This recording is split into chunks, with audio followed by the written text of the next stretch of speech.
untuk menginput kondisi bangunan ya. Ini tidak bisa salin data periodik ya untuk kondisi bangunan. Untuk mengisinya, oke, di sini ada 14 invalid, kesemuanya adalah kondisi gedung dan kondisi ruang ya. Oke, kita masuk ke Surprise. Oke. Ini kita berurutan, kita isi dari tanah dulu ya. Tanah. Nah, di sini. Untuk bangunan atau gedung, tombolnya tidak aktif ya. Untuk mengaktifkannya, kita pilih kita klik pada tanahnya dulu. Klik, maka gedungnya akan aktif. Oke. Untuk mengisinya, kita pilih salah satu ya. Pilih salah satu gedung seperti ini. Terus kita pilih kondisi 2020-2021. Kita klik. Nah, di sini kita disuruh mengisi persentase tingkat kerusakan. Oke. Di Dapodik 2021 ini ada sistem baru ya.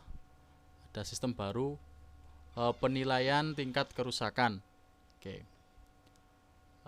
Yang pertama adalah tingkat kerusakannya berurutan ya, ngisinya harus berurutan. Ada di sini pondasi, struktur, sama atap. Oke. Rumusnya seperti ini. Kita isi pondasi dulu. Oke. Kita isi pondasi dulu di sini. Nah, kita tinggal memilih tingkat kerusakannya seperti apa. Oke. Dari atas yang paling ringan sampai bawah paling berat. Oke, kita isi paling atas di sini. Nah, persentase akan otomatis dihitung 20% ya. Dihitung 20%. Secara rumus 20% ini dinyatakan rusak ringan. Nah, kalau dinyatakan rusak ringan ya, rusak sangat ringan atau rusak ringan, rusak sedang ya, kita diharuskan untuk mengisi struktur. Nah, kita struktur ya, kolom, balok, plat lantai dan sebagainya kita isi. Oke. Bisa kita isi misalnya 20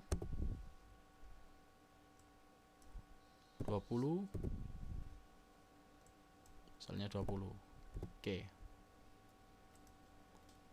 Oke. Tingkat kerusakannya otomatis 80% ya. Ya. Tingkat kerusakannya otomatis 80%. Dan ini akan dinyatakan rusak berat. Kalau sudah dinyatakan rusak berat, bawahnya atau otomatis atap ada tambahan read only, hanya bisa dibaca, karena kita tidak usah menginputkan atap karena sudah selesai di sini ya, sudah selesai di struktur. Ini tidak bisa kita edit ya. Kita edit tidak bisa. Oke. Karena sudah dinyatakan rusak berat. Oke. Beda kalau kita isi misalnya cuma 3%. 3%. Tingkat kerusakannya cuma kecil.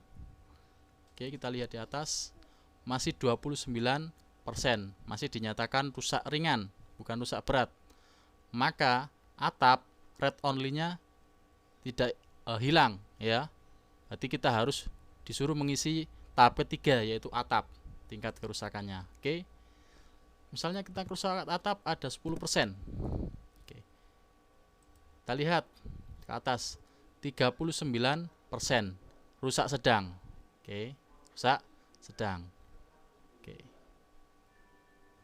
Misalnya kita simpan dan tutup. Oke. Oke, berarti nyatakan rusak sedang. Oke. Jadi pengisian seperti itu ya. Pengisian seperti itu kita bertahap. Oke. Kita coba ulangi lagi contoh. Ini tadi ya. Ini kita hapus. Oke. Kita hapus. Oke, kita kasusnya seperti ini. Di sini kita memilih seperti ini, penurunan tidak merata. Otomatis 40% ya. 40% di pondasi. Kalau di atas 30% itu sudah dinyatakan rusak berat. Apalagi 40% sudah dinyatakan rusak berat. Maka struktur dan atap ada read only ya. Berarti hanya bisa dibaca, tidak bisa diisi. Dimatikan oleh sistem. Ya tidak bisa kita input karena sudah berhenti di sini. Bangunan tersebut dinyatakan rusak berat, maka akan didata untuk direhab. Sudah selesai di sini saja. Oke.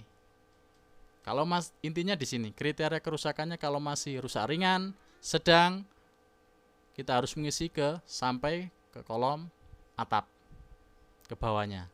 Oke. Ya. Kalau tidak ada read only harus kita isi, kalau ada read only sudah berhenti di situ. Oke.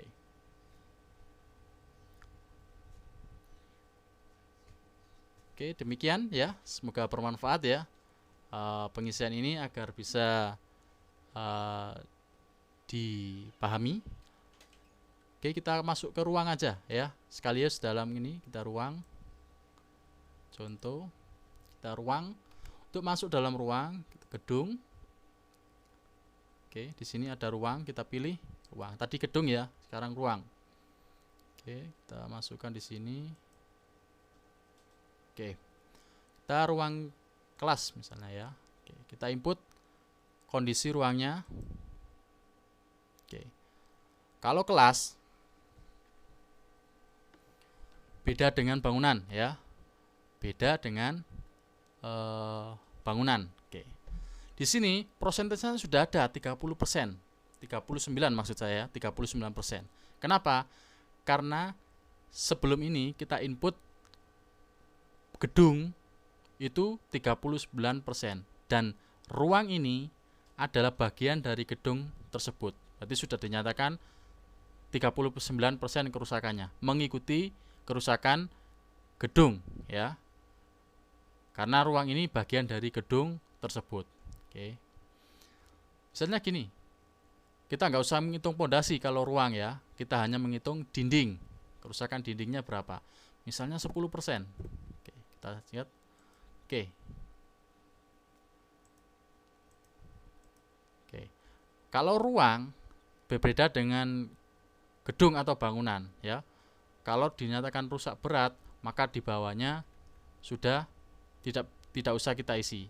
Nah, beda kalau ruang tetap harus kita isi semua ya, tetap harus kita isi semua ya, sampai ke bawah. Oke, misalnya seperti ini, kunci pintu seperti ini. Oke, kerusakan plafon, penutup lantai, kerusakan instalasi air dan semuanya harus kita isi semua ya. Baru kita simpan. Nanti akan dinyatakan rusak berat atau gimana. Misalnya kita isi di sini. Oke, misalnya kerusakannya cuma sedikit, hitungan persen. Oke, misalnya kalau listrik kita pilih komponen kerusakannya, instalasi air juga kita pilih, misalnya ini saja. Oke, kan menghitung sendiri kerusakannya. Drainase misalnya 4. Langit. Ini sebagai contoh saja. Oke. Nah, kesemuanya kita isi kerusakannya, maka akan dihitung seperti ini. Otomatis ruang tersebut, kerusakan gedung ya, kerusakan gedung pada ruang itu ya, maksudnya gedung, karena gedung 1 yaitu ruang tersebut berlaku pada gedung tersebut, kerusakannya mengikut ditambah kerusakan ruang ya. Jadi kerusakan ruang tersebut adalah kerusakan ruang tersebut ditambah kerusakan gedung ya, gedung yang ditempati oleh ruang tersebut ya. Oke,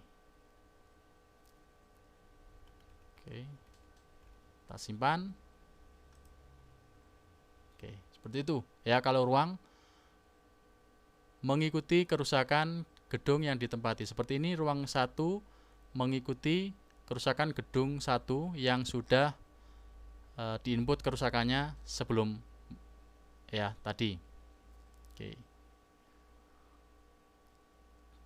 Oke, demikian, semoga bermanfaat, akan mempermudah pekerjaan teman-teman dalam mengerjakan Dapodik 2001 ini. Salam satu data, semoga sehat selalu di musim pandemi ini. Oke, assalamualaikum warahmatullahi wabarakatuh.